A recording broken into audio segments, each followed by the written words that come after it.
Do that one dance, baby. That one dance.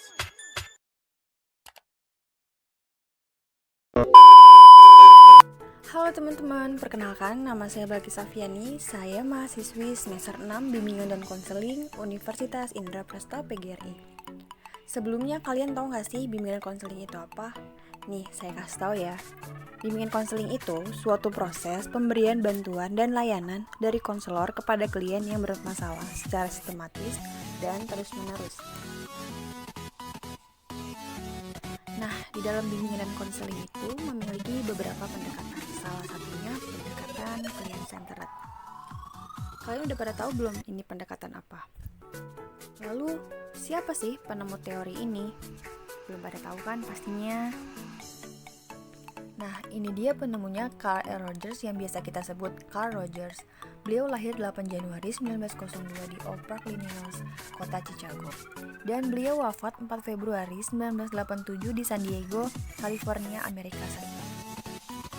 Beliau memang seorang psikolog yang terkenal dengan pendekatan client-centered atau berpusat pada klien.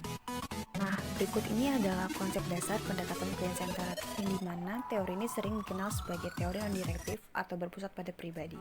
Dia memiliki 4 konsep pokok. Yang pertama self, aktualisasi diri, teori kepribadian, dan yang terakhir ada hakikat kecemasan.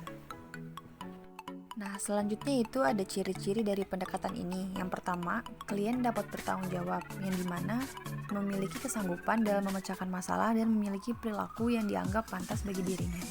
Yang kedua, menekankan dunia fenomena klien. Yang ketiga, didasari pada sifat-sifat ketulusan, kehangatan, penerimaan, dan empati yang akurat. Yang keempat, memusatkan perhatian pada pengalaman-pengalaman klien. Yang kelima, berakar sikap kepercayaan dari konselor. Selanjutnya ada tujuan.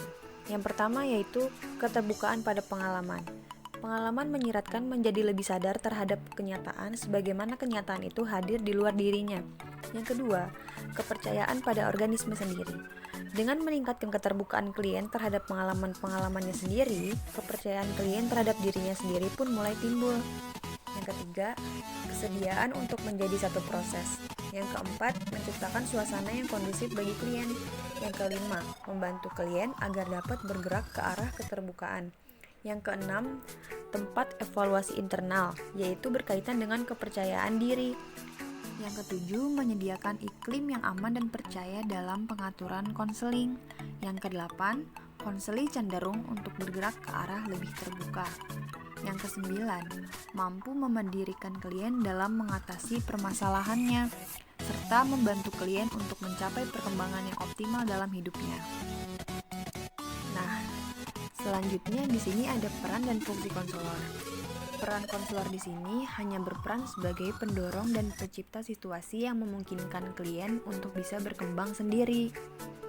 Kemudian ada 3 fungsi konselor dalam pendekatan ini. Yang pertama, menciptakan hubungan yang permisif, penuh perhatian, penerimaan, kehangatan, terhindar dari segala bentuk ketegangan tanpa memberikan penilaian baik, positif maupun negatif.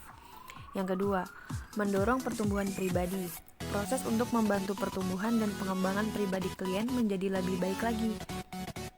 Yang ketiga, mendorong kemampuan memecahkan masalah.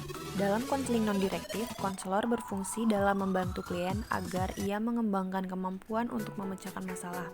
Jadi, dengan demikian, salah satu potensi yang perlu dikembangkan atau diaktualisasikan diri klien adalah potensi untuk memecahkan masalahnya sendiri.